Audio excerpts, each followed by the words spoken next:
Hari Hari Om. Good evening and welcome back to the next session of KINDLE.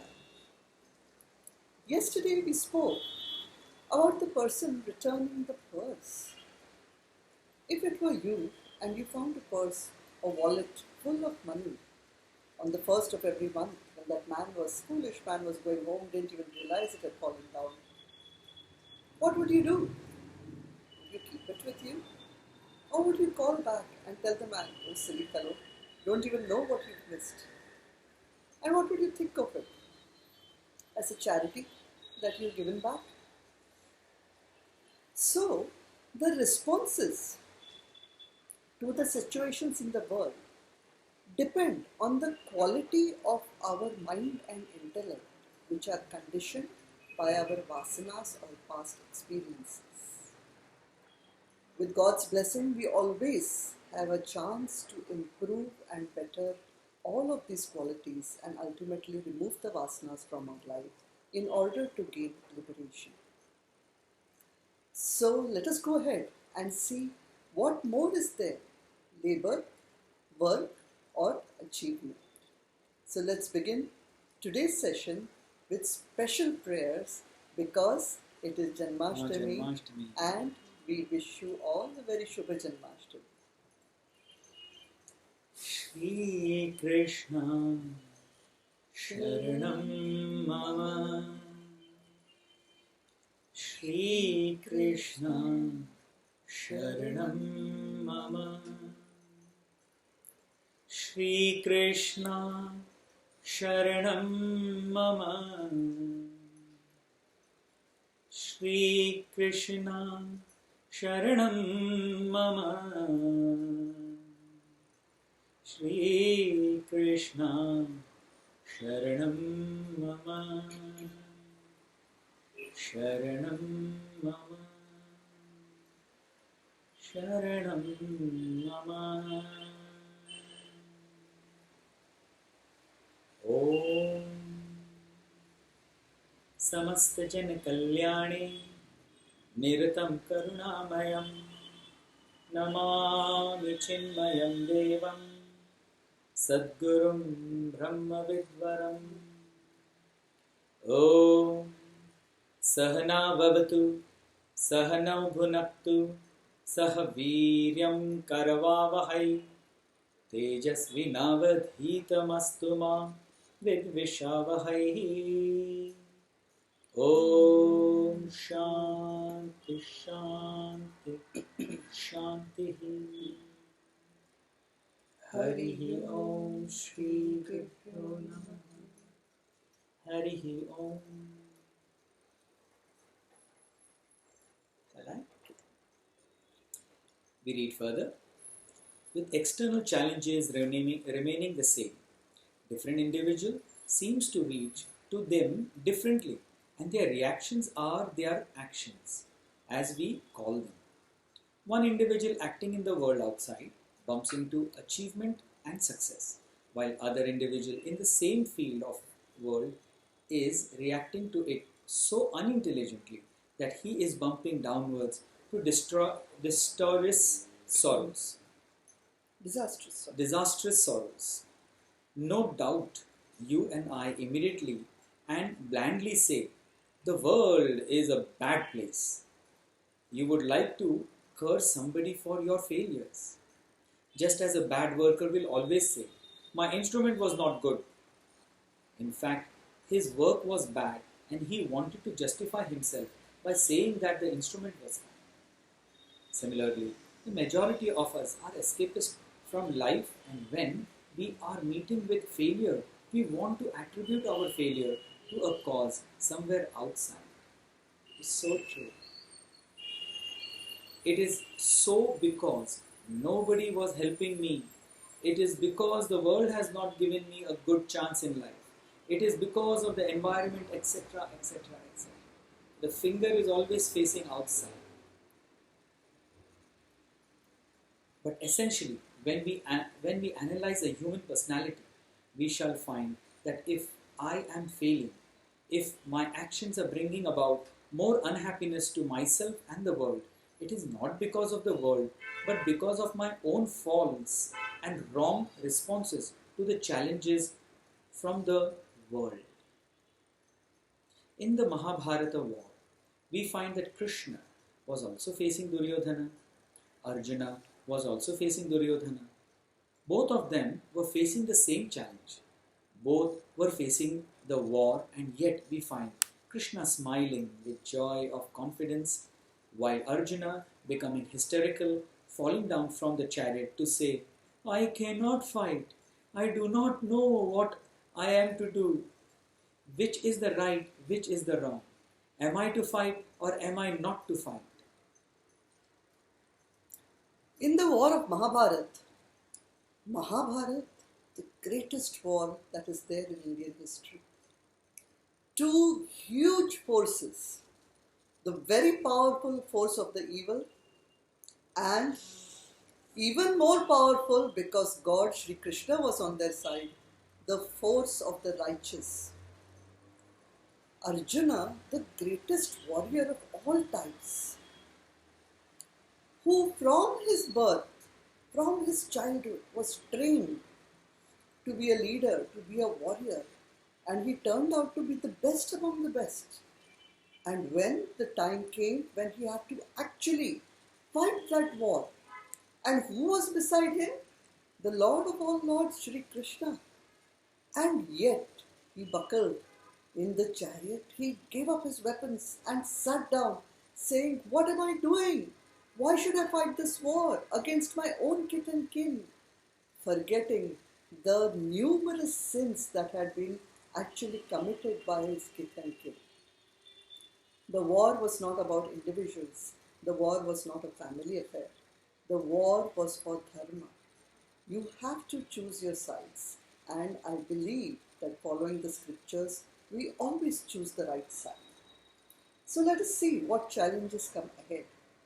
Here is the same challenge of war, but one faces it joyously while another gets hysterical about it. In these cases, we find that it is not the challenge that is bad.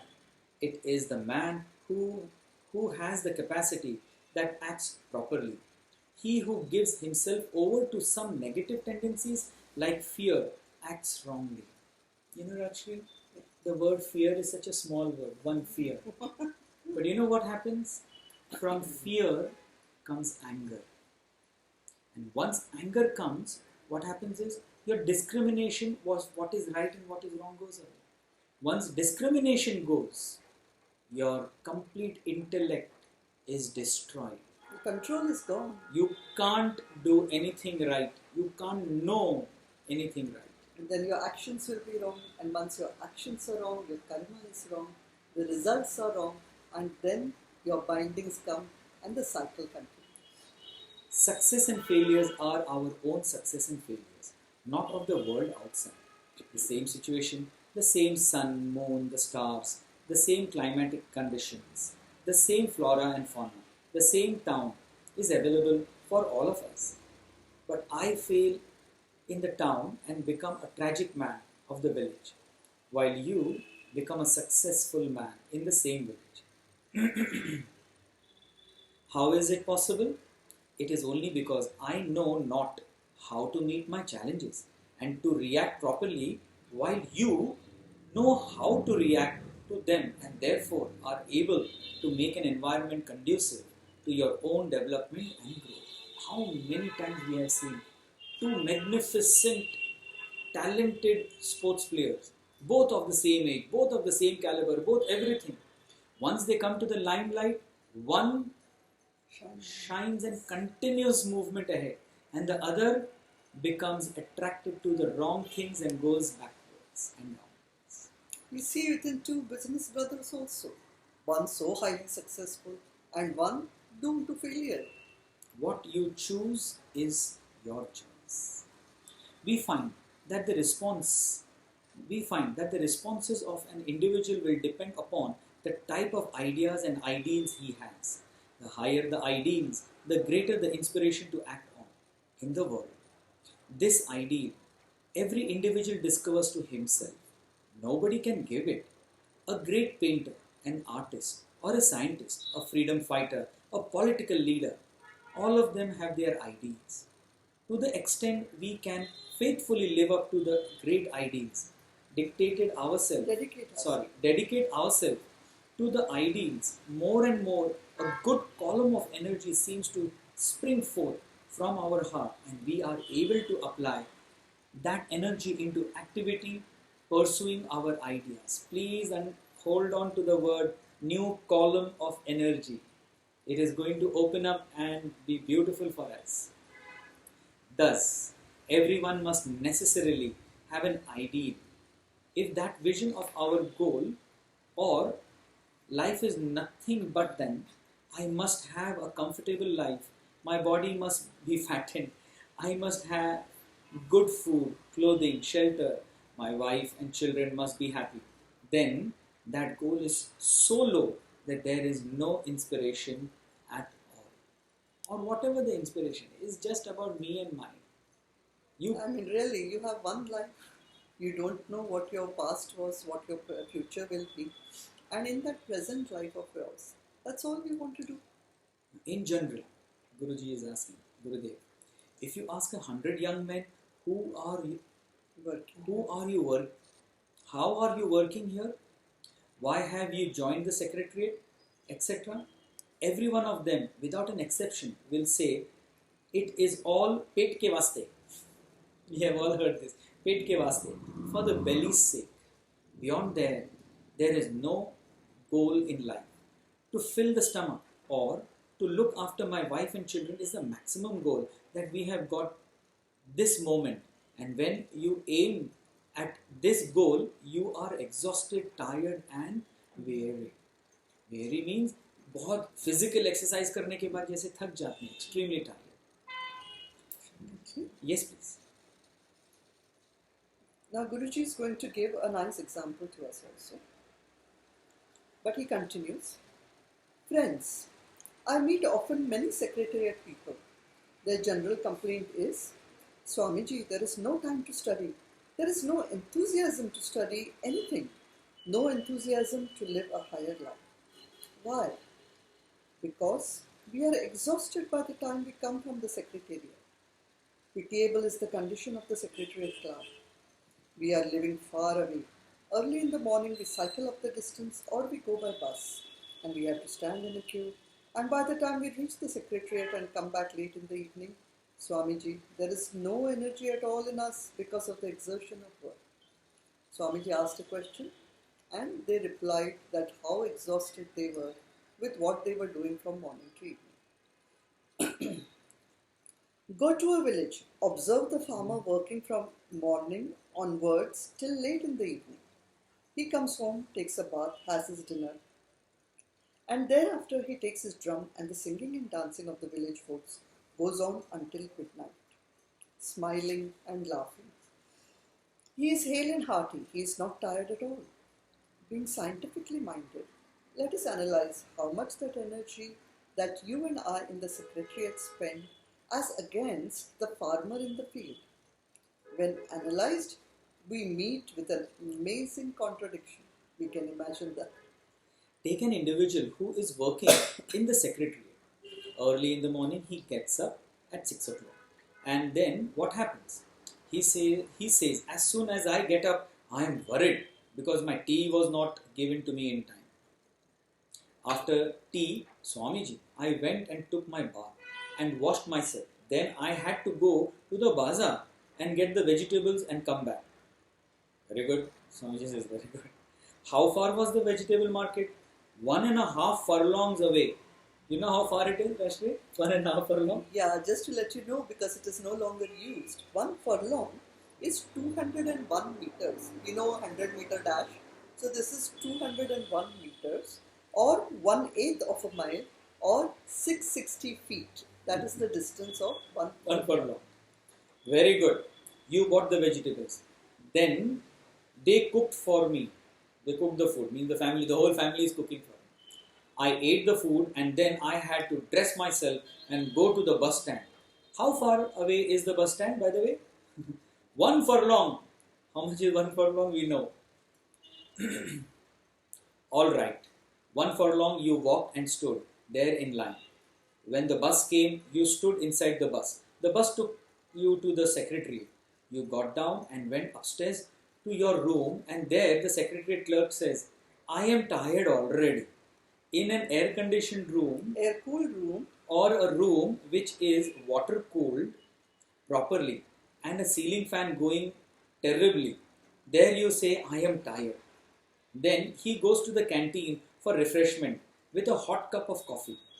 Revived, you come back to your seat. Then let me have a cigarette. So you go back you go to the veranda of the canteen, have a cigarette, and then come back to your room. But by the time you go there and take out the file, it is already lunchtime. Not yet exactly, but coming closely. Then you go for another 2 cups of coffee and tiffin. Finished. Evening has come. What is the work done? 4 letters got typed, or you typed yourself. There you are. 4 little pieces have been sent out, of which you definitely know that there are unnecessary queries. Means in the whole of the day, how much you have done? 4 letters maximum, which are also not perfect. This is the work turned out, honestly speaking, and you come again, of course, standing in the queue and getting into the bus, and then you say you are tired, fatigued. On the other hand, take the farmer early in the morning with a plow on his shoulder. Plow, hal jisko kehte hain. Plow on his shoulder and 2 bullocks standing in front of him. He goes to his plot of land. Where is it? Not 1 furlong away, but 2.5 miles away. Rajshree, miles? 2.5 miles is around 4 kilometers. 4 kilometers from our Santa Cruz home to Shopper Stop Andheri West. Okay, but all people may not be unknowing that. Yeah.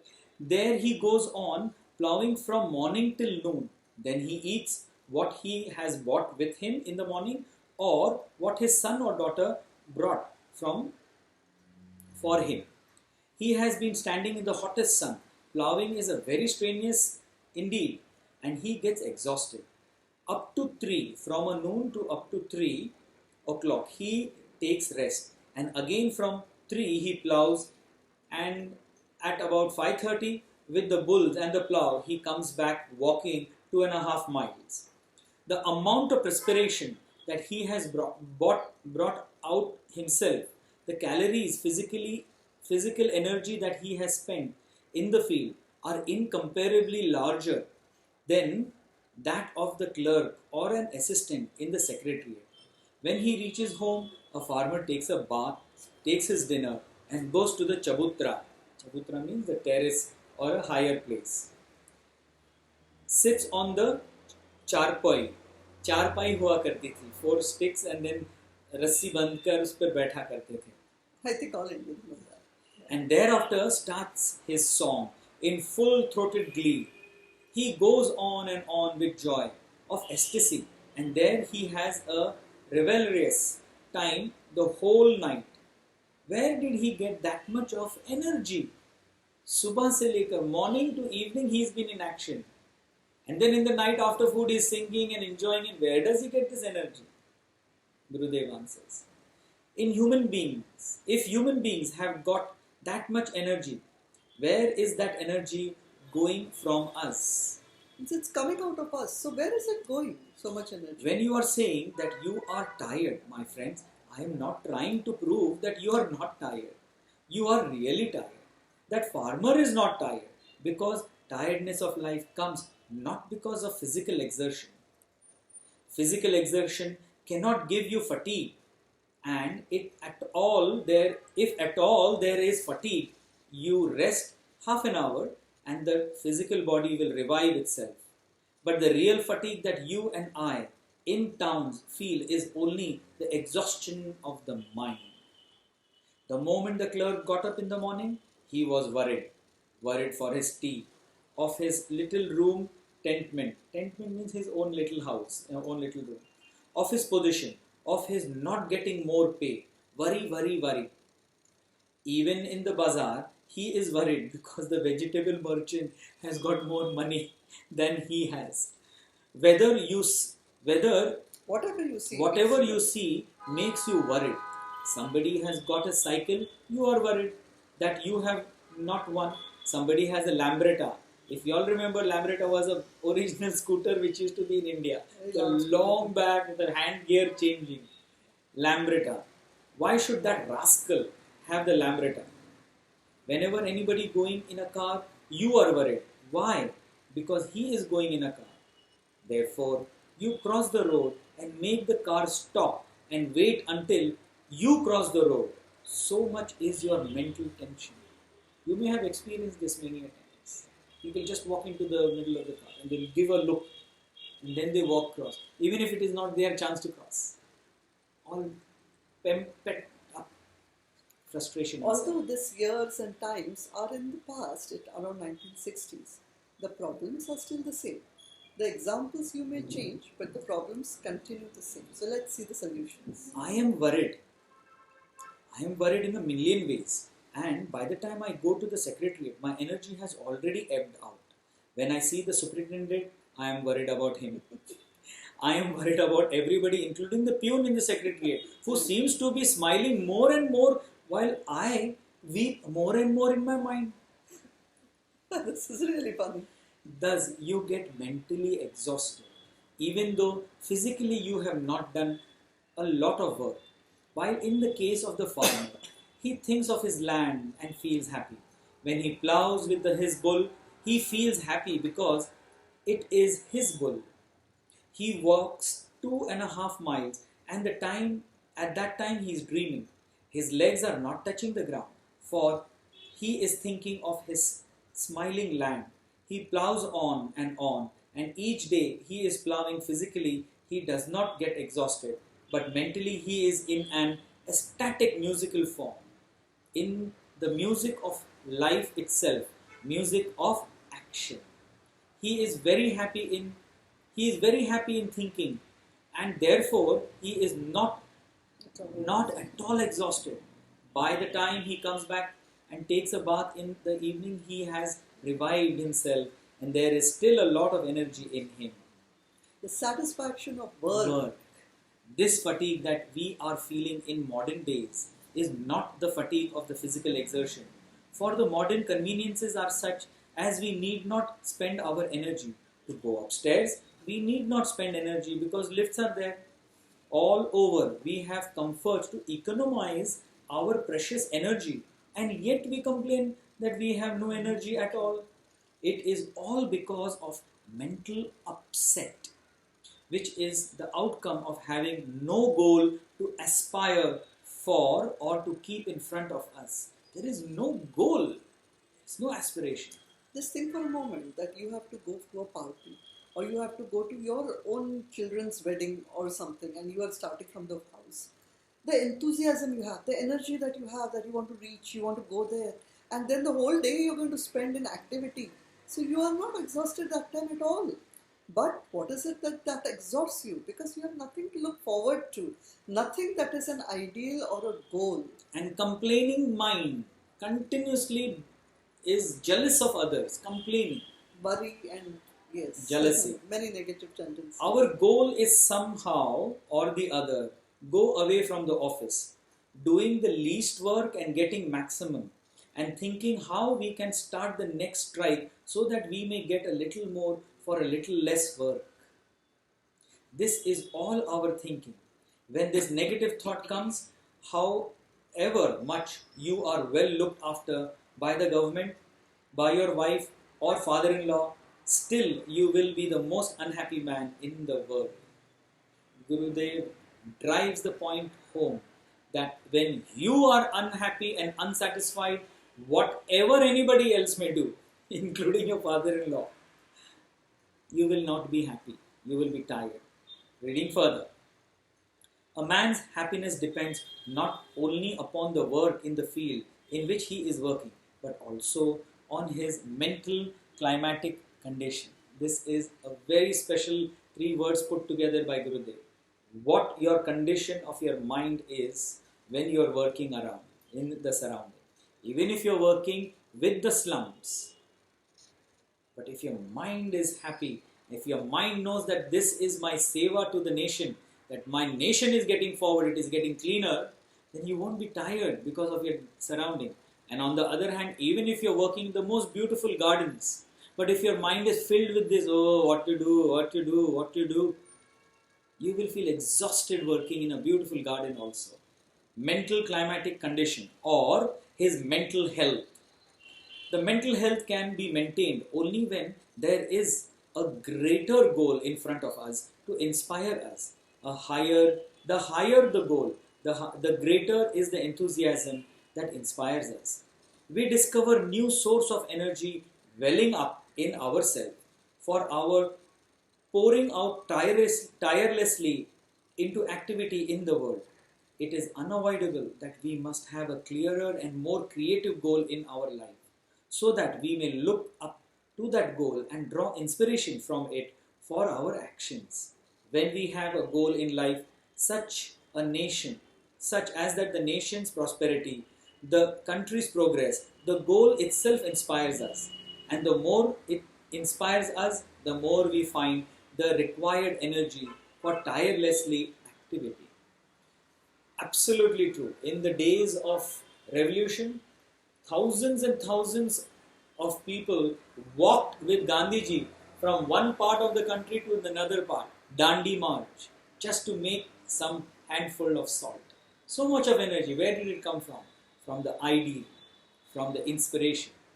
As we even discover a goal and surrender ourselves to that goal in life, we hit upon a new column, an unknown column of energy within ourselves.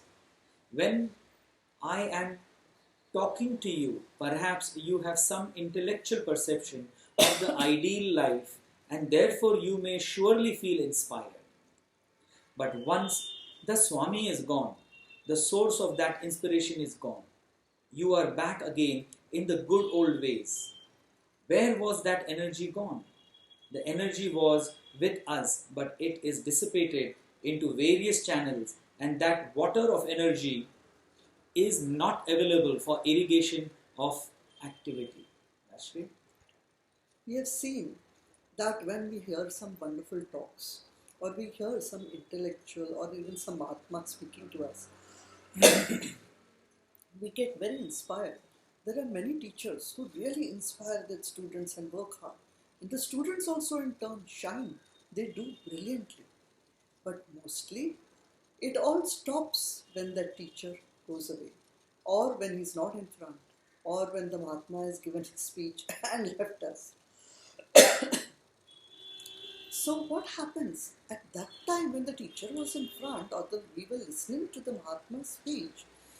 We were feeling so enthusiastic. So inspired, so much energy. Yeah, immediately you give the call to go for the freedom struggle and we would all, ordinary people, get up and go over there.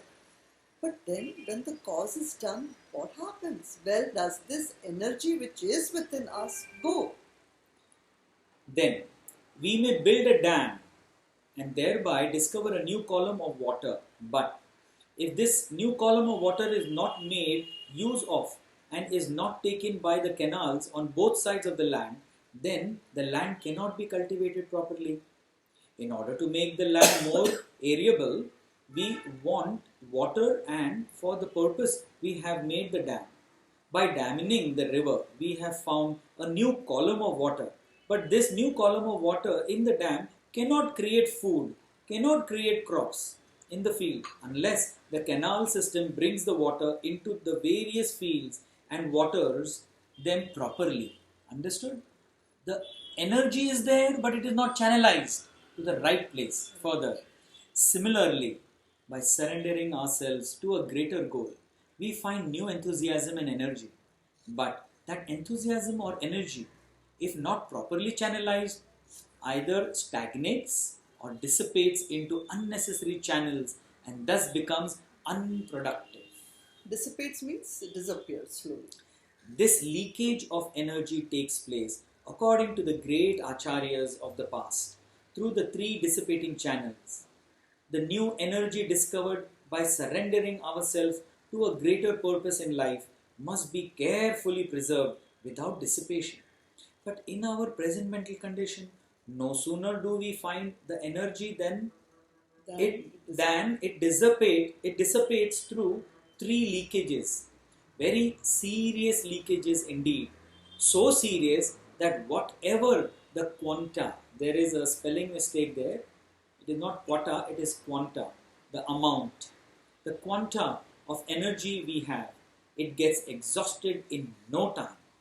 These leakages are to be blocked and the energy preserved. And if that is done, our activity or achievement of success is implicit and immediate. Now, what are these leakages? we have come to that wonderful point where we have now very clearly understood the problem. We have understood that each one of us has this wonderful source of energy right within us. So, our exhaustion and fatigue, now we have to channelize that energy and give it for the right goal, for the right purpose. So, tomorrow we will see how to stop this dissipation of our own energy and put it to good use. We all are capable of great things. Let us see how we can become better. But that now tomorrow. Let us finish this session with prayers. But with a very special call to our beloved Bhagwan. Today is a unique day, a happy day, and we all should celebrate. Hare Krishna, Hare Krishna, Krishna Krishna, Hare Hare, Hare Rama, Hare Rama, Rama Rama, Hare Hare, Hare Krishna, Hare Krishna, Krishna Krishna, Hare Hare, Hare Rama, Hare Rama, Rama Rama, Hare Hare, Hare Krishna, Hare Krishna, Krishna Krishna, Hare Hare. बोलिए श्री कृष्ण कृष्णचंद्र भगवान भगवान की जय। ओम पूर्णमदः पूर्णमिदं पूर्णात् पूर्णमुदच्यते पूर्णस्य पूर्णमादाय पूर्णमेवावशिष्यते। ओम शांति शांति शांति। हरि ओम श्री गुरुभ्यो नमः। हरि ओम। हरि ओम।